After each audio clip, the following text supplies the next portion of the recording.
The most recent home invasions, were there any specific safety precautions that could have easily prevented it? I'm tempted to lay this on Alan and his crime prevention expertise. Alan, where you at? Come on, brother.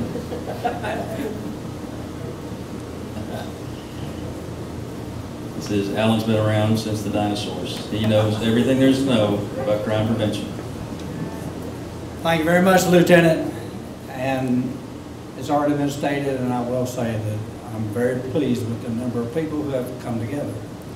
And I'm glad to hear from what I've heard so far, is people who are willing to work together and try and work with the police department instead of pointing fingers. We as police officers depend upon you each and every day to give us information. Without information, if it's withheld, then it just continues to make things worse.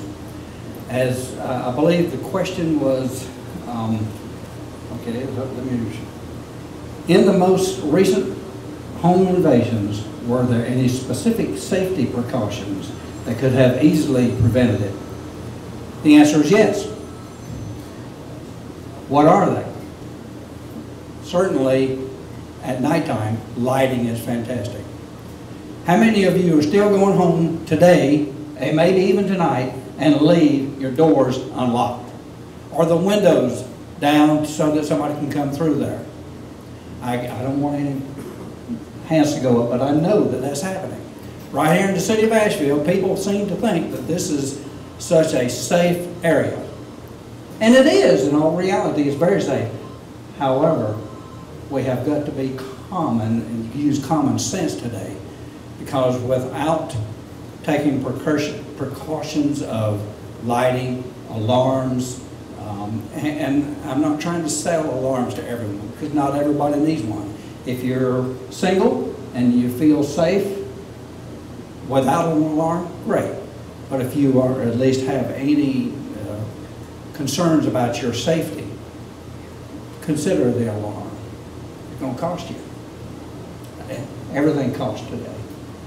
But understand that alarms are not for everyone. If you got a lot of, I don't care about personal items.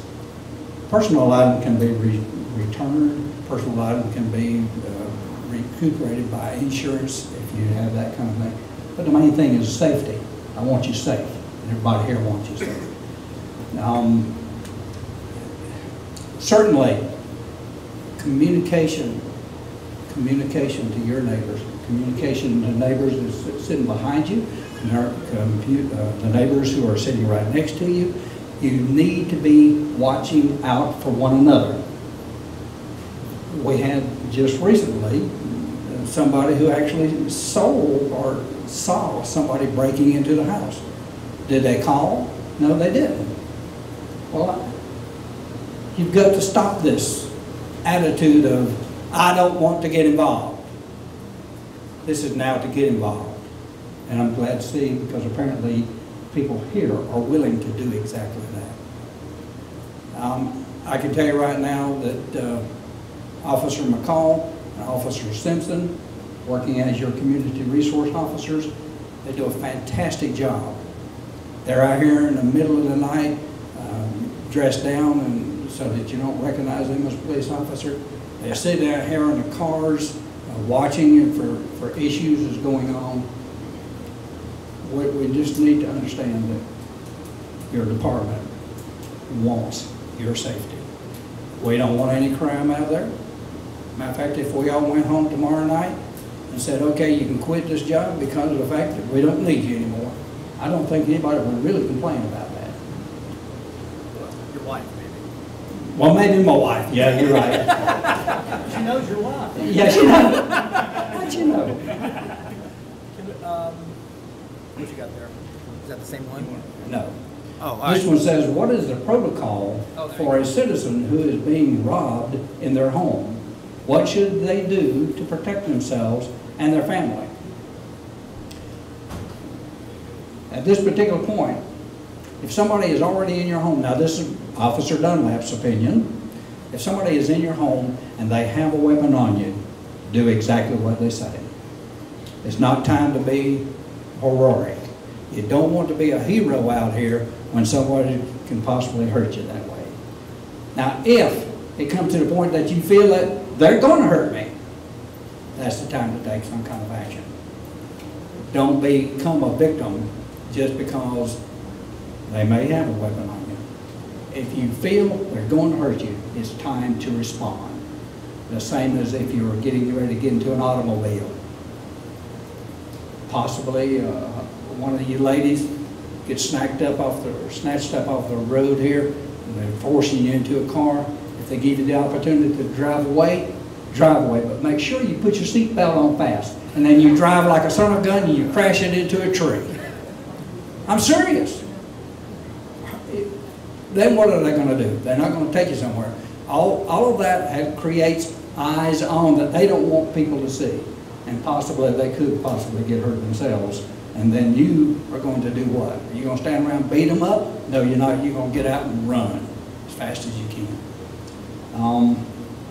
But if you're being robbed, certainly if you can, call 911. You know, a lot of you actually have automobiles that have the, what I call a beeper on my car, so that you hear it when the alarm goes off. Check it tonight while you're in your bedroom. See if you hit that alarm on the door that would set the alarm off, so that if you feel like somebody's breaking in, you can pop that. Now, sometimes you're too far away from your bedroom and the car, so it doesn't help you. But if it does, then use it. That's the benefit.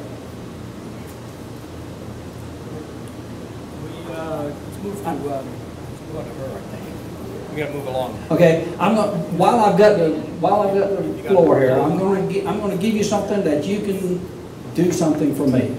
We talked about the Citizens Police Academy.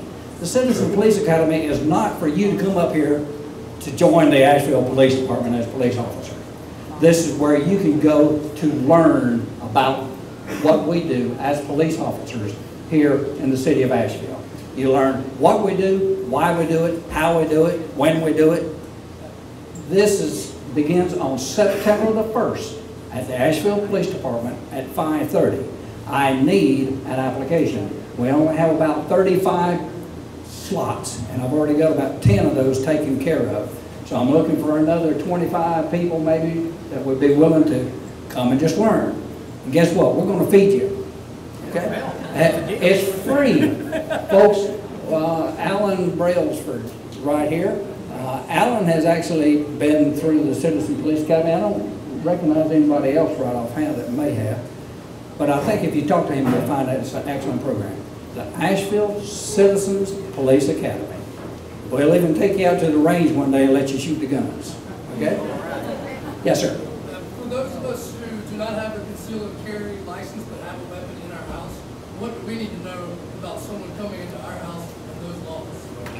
About somebody coming into your house. I'm saying I have a weapon in my house, but I'm not trained in concealed carry. What do I need to know? What are my rights in my house? All right. The question was, what are my rights in the house if I have a gun and I don't have a concealed weapon? You don't. It's not required for you to have a license if you're carrying a gun in your home. Okay. Be willing to use it. I'm not telling you go out here and go blazing. If it's in the middle of the night and you're in fear of injury or death, and you can articulate that to a judge, say, I was in fear of my death, of my life. An individual comes in your home, you don't know if they have a weapon or not. The lights are off, you're in fear of your life. How are you supposed to know? If it's dark. Yeah, if it's dark and you feel threatened, you have the right to protect yourself. Okay? Yeah, sometimes it just helps if you have a shotgun and you can pump that, you know, that gets a lot of attention and a lot of people moving. So I've been asked to keep moving along, so I'm going to remember the Citizen Police Academy. You can contact us through the Asheville Police Department, and Marshall will also make sure that that information gets out.